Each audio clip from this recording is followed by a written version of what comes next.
कारण की एक मोठी लिस्ट असल्यामुळे मी 2-2, 3-3 कारण की तासाभराचा वेळ आहे. मला माहिती आहे, फक्त मला एक वॉर्म बेल सांगाल किती वाजता थांबायचं आहे ते. की म्हणून मी 2-2, 3-3 एकत्र घेतो. नंतर प्रश्नोत्तरामध्ये जितकं आणखी विस्तार करून बोलता येईल तेवढा बोलण्याचा प्रयत्न मी करणार आहे. Me not only Mrs Raut नावाची फिल्म चंद्रपुरात लावली होती. जे मी काही चित्रपट वितरक नव्हतो. आदिती देशपांडे मॅडमशी माझी ओळख झाली. एका त्यांचं धूळ तशा नावाचं एक नाटक सुरू होतं, तेव्हा त्यांनी मला तिथे बोलवलं होतं. नाटकाचं भेट झाली. मी त्यांना म्हटलं की not only Mrs Raut me film तेव्हा मामी फेस्टिवलमध्ये बघितली होती. मला ती फिल्म खूप आवडली होती.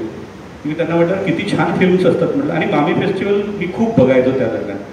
आमच्यासारख्या मुलांना शिकण्यासाठी ते फेस्टिवल्स खूप कामात आहे. एका दिवशी मी 6-6 फिल्म बघायचो. जे आठवड्याभरात 36-40 फिल्म्स बघण्यात यायच्या. मग त्या सगळ्या कोरियन, रशियन, बेंगॉली, तेलुगू, मराठी अशा सगळ्याच फिल्म.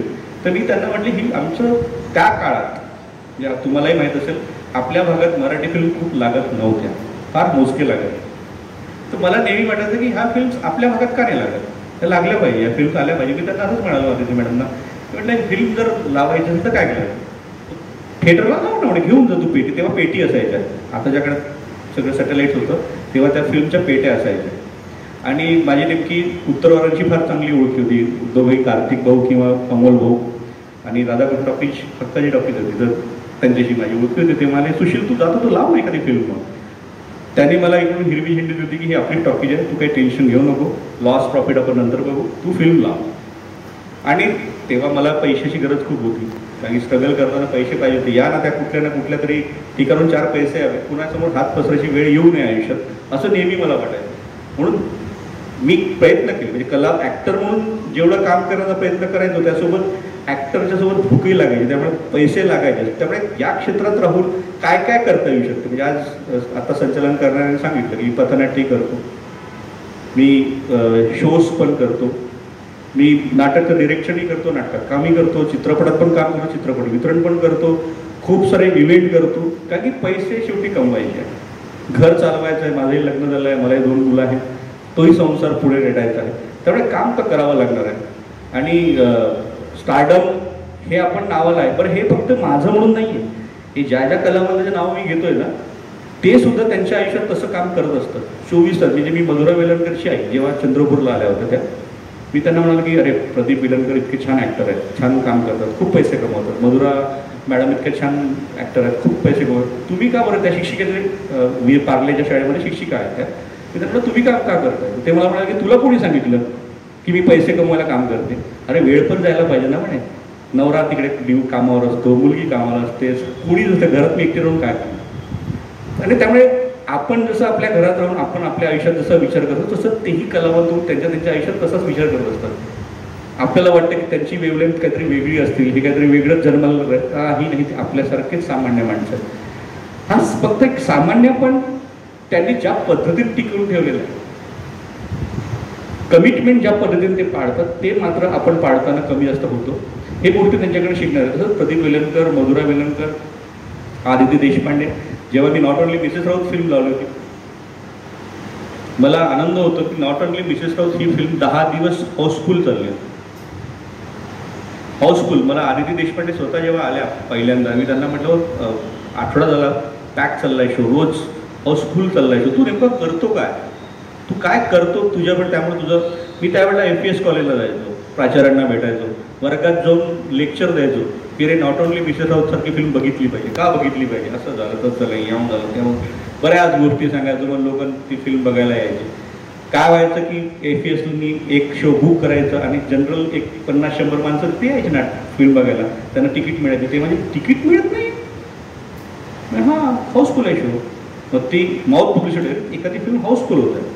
ते एक स्ट्रॅटेजी असायची, रोज कुणाला तरी ती फिल्म विकायची आणि येणाऱ्या लोकांना मात्र तिकीट मिळू द्यायची नाही.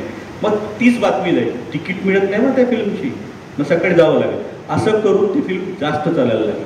त्यांना जेव्हा आदिती मॅडम स्वतः जेव्हा चंद्रपूरला आल्या तेव्हा त्यांना भेटायला, त्यांना म्हणजे हात कसं मिळवून, इतकी गर्दी, इतकी पब्लिक, इतका प्रश्नच पडला त्यांना की बापरे तू काय करतो काय नेमकं. म्हटलं काही करत नाही, स्ट्रॅटेजी आहे, शेवटी पैसे कमवायचे काही ना काही उद्योग करायला. तसंच नेताजी सुभाषचंद्र बोस नावाची फिल्म सचिन खेडेकरांची लावली. तेव्हा सचिन खेडेकर चंद्रोबात आले होते. त्या फिल्मला आपल्या चंद्रोबातले जयंत गाडेकर आणि त्यांची मिसेस सोनामुनी गाडेकर ह्या त्या फिल्ममध्ये आहेत. आणि जयंत दादाला जेव्हा कळलं की मी चित्रपटला होतो, जयंत दादा म्हणाले माझी फिल्म लावू नाही, नेताजी सुभाषचंद्र बोस. म्हटलं नेताजी सुभाषचंद्र लावू ना, काही प्रॉब्लेम नाही.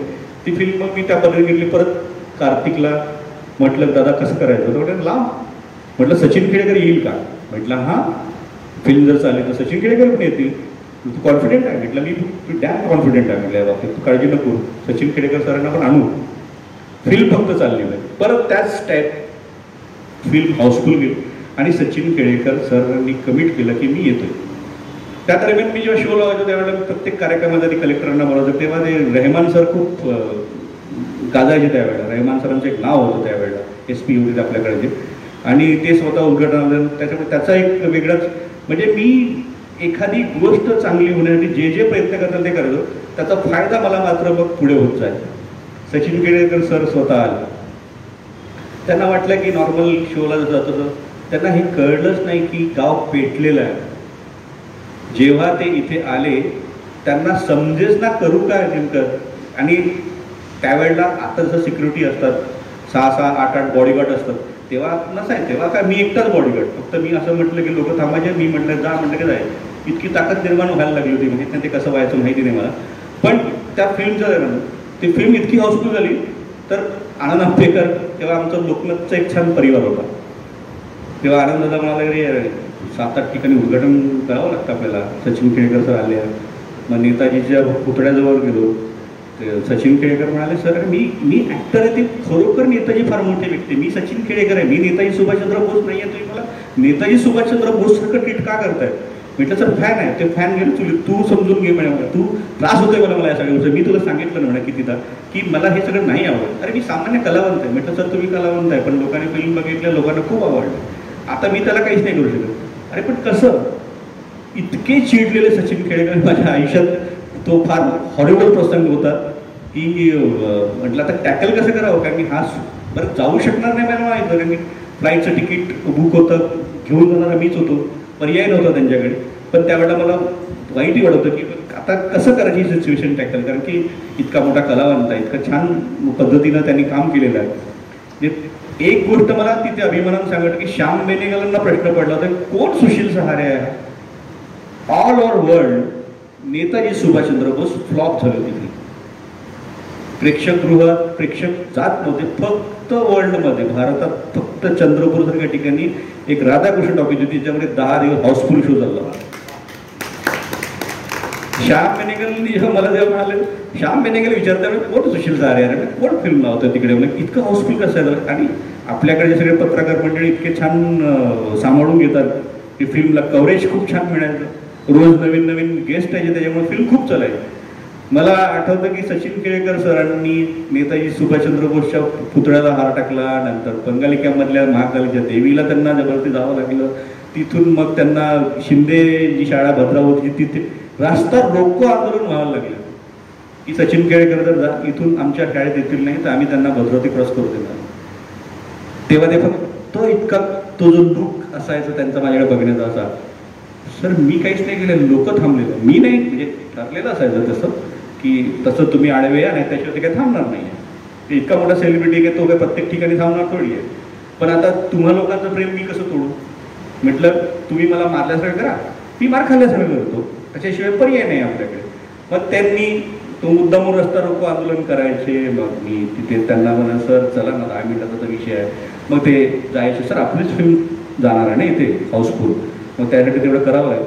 असं करत करत करत करत सचिन खेडेकर सर आता मला तू फार हुशार पोरगा आहे, तू असे उद्योग करून सगळे. अरे म्हटलं सर करू काय, मी माझ्याकडे काय मॅनपॉवर नाही, माझ्याकडे काय पैसा नाही, जे टॅक्टिक्स मला समजतात, जे मी शिकलो आहे ते वापरण्याचा प्रयत्न करायचो. पण तेही खुश होऊन गेले. त्यांना वाटायचं की इतकं फॅन फॉलोइंग, इतके लोक काय का असे ना, पण फिल्म चालते आहे भारतभरात, म्हणजे वर्ल्ड नाही चालली पण चंद्रपुरातल्या एका गावात माझी फिल्म 10 दिवस हाऊसफुल जाते आहे, याचा आनंद ते मात्र इथून घेऊन गेले. थोडा रागरोष होतात कारण की शेवटी ते ह्युमन बिन ते पण बिचारे शूटिंग करून सकाळचं फ्लाईट पकडून चंद्रवर पोहोचून सगळं धावपळ करून. पण एक कलावंत मध्ये जो एक छान माणूस असतो, मी जे सारखं माझं जे वाक्य आहे त्यांनी ते सगळं इतकं छान पद्धतीनं मॅनेज केलं होतं. लिस्ट खूप मोठी आहे. स्वामी समर्थ, मगाशी कोणतरी मला विचारलं, तुम्ही विचारलं, स्वामी समर्थ. अक्षय मडवटकर म्हणून कलावंत आहे. जळगावला पुरुषोत्तम करंडक नावाचं एक खूप म्हणजे पुरुषोत्तम करंडक नावाची खूप मानाची स्पर्धा आहे आमच्या एकांकिका स्पर्धेच्या जगात. आणि पुरुषोत्तम, आता तुम्ही जर मराठीची हास्यजत्रा जी बघता त्यामध्ये हेमंत पाटील नावाचा जो व्यक्ती आम्ही बॅचमेट होतो कोल्हापूरला, आणि त्यांनी मला बोलवलं होतं की तू परीक्षक म्हणून ये जळगावला. आणि तिथे मला अक्षय मडवटकरांची भेट झाली. ते तिथे प्रमुख पाहुणे होते. मी विजय सर, नाईक सर, 3 लोक आम्ही परीक्षक म्हणून होतो आणि मडवटकर सर तिथे गेस्ट म्हणून होते. म्हणजे ही गोष्ट खरी आहे.